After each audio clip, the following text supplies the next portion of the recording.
Hello everyone. Today we're going to be talking about installing and setting up your Raspberry Pi OS on your Raspberry Pi for use from a Mac OS machine. These steps are kind of followed under the assumption that we're going to be making a headless Raspberry Pi. And a headless Raspberry Pi is just one that has no keyboard, mouse, or monitor attached to it. All of the operation will be done directly from your Mac system. So getting started, you're going to go ahead and need your Raspberry Pi 3B, 3B Plus, or 4. It does not matter in this case. You'll need your Raspberry Pi power adapter that came with your Raspberry Pi kit. Usually it's 2.5 amps if you don't actually have one. We recommend a 32 gigabyte SD card.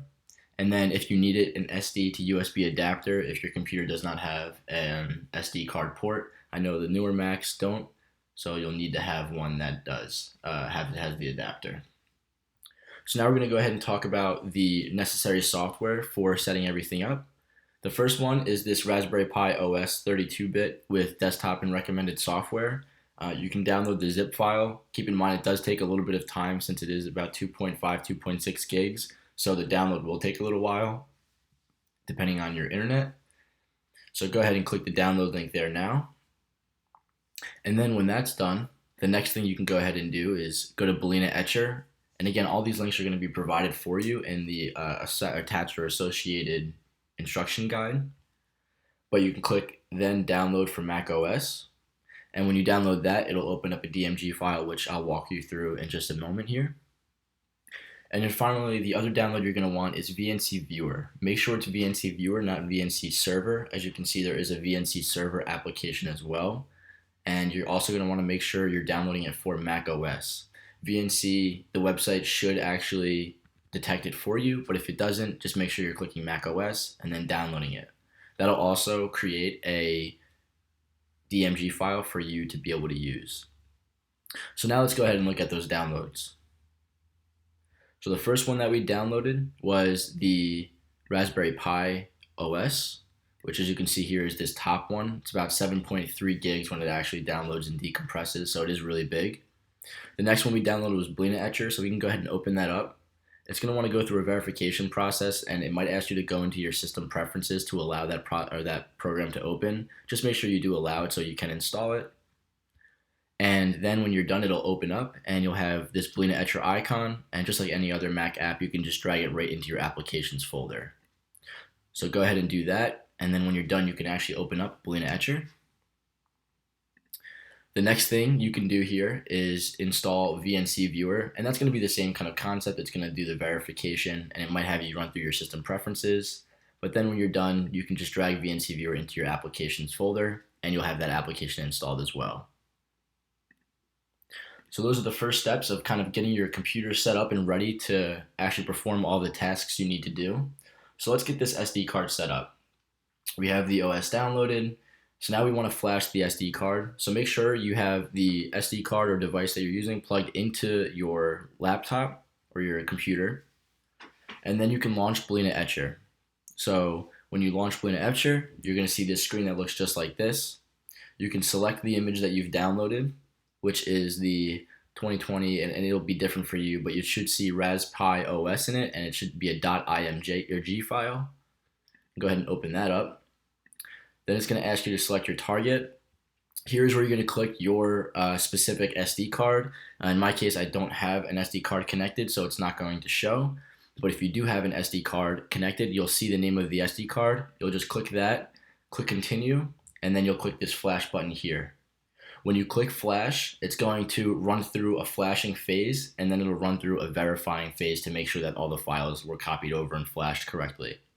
All flashing actually does is kind of wipes the SD card, so please make sure you have any files that you need, like, or that are important, off of it if you do have anything on it, because it will completely write over everything on there and delete anything that was on there before you started.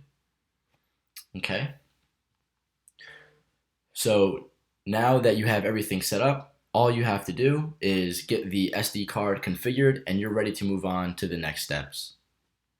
Now that you have the SD card flashed, you can go ahead and unplug it from your computer and then plug it back in. What happens after Vnc is finished doing the flashing process is it automatically ejects it.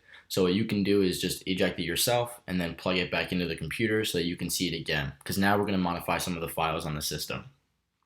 So here we are. You have to click into your boot. It's what the name of the SD card will be. So you'll click into boot and you'll see a whole lot of files, and none of these are really important to you, so you don't have to worry too much about them. But there is something that you will have to do. So the first thing that you'll have to do is create a new file, and that file is going to be called SSH.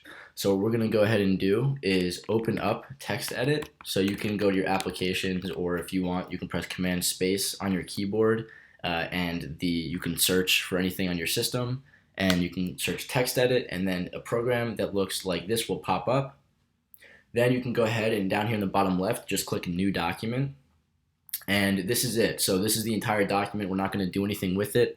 So then you're going to File Save or Command S, whatever you like to do. So you'll save, and make sure you delete everything in the Save As section up here up the top, and then just type SSH. And then down here it says, if no extension is provided, use .txt. You want to uncheck that as well. Then you want to go into the boot drive. So right here where you see all these crazy files, and then just click Save. And when you click Save, that'll be saved onto the drive. This SD card is already configured, so I'm not going to click Save here. All right, and then that'll be your file for SSH. Then the next one we want to make here is the WPA supplicant.conf file. So that sounds kind of confusing. There's really not much to explain there, but what we're going to do is just write in, it's the configuration file for your network. So you need to make sure that your device is set up correctly and for the network in order to be able to connect to it from your Mac itself. So the first line here we have is country equals US. Then you have update underscore config equals 1. Then you have your control interface, and this is just where the actual file is going to be located when it runs, when the Raspberry Pi starts. So you don't have to change this. This is exactly the same for you as well. Just like that.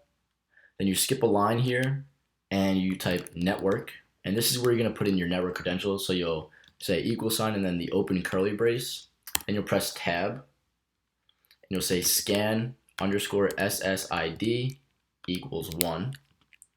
New line, and press tab again, and your SSID. This will be your Wi-Fi name, so I'm going to put it in quotations, but you will not. So you'll put it directly in. So if your Wi-Fi's name is something along the lines of, we'll call it like my Wi-Fi, you'll say my Wi-Fi, and it'll be something like that. Then you're going to put in your password for the Wi-Fi, so that'll be PSK, and then equals, and then if let's say your password's 1, 2, 3, 4, 5, 6 or something like that, you'll put your whole passkey in there. Again, just to confirm, make sure you're putting it in the quotations.